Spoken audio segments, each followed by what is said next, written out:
বিম সেকশনে কিভাবে রড বসাবো সেটা আজকে দেখাবো।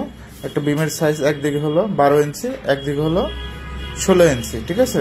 হাইটটা দিবা 16 ইঞ্চি, লেন্থটা দিবা হলো 12 ইঞ্চি, ঠিক আছে। রেক্ট্যাঙ্গেল নাও, আর ইসি, ওকে, ক্লিক করো। একদিকে 12 ইঞ্চি কমা দাও, আরেকদিকে 16 ইঞ্চি, এন্টার দাও, ওকে। ক্লিয়ার কভারটা নাও হলো 2 ইঞ্চি।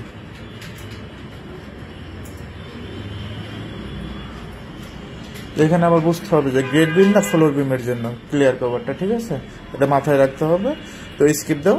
এখন রডগুলো বসাবো। ডিও লেখে এন্টার, 0 লেখে এন্টার, 1 লেখে এন্টার। জাস্ট কর্নারে বসায় দাও, কর্নারে, ওকে। এই কর্নারে একটা বসায় দাও। একইভাবে নিচে হলে মিরর করে দেওয়া যায়, তোমার মিরর করতে হবে না, তুমি কর্নারে ক্লিক করে বসাও, ওকে। মিডলে একটা বসায় দাও। আশা করি পারবা, ঠিক আছে, কঠিন কিছু না, একেবারে সহজ।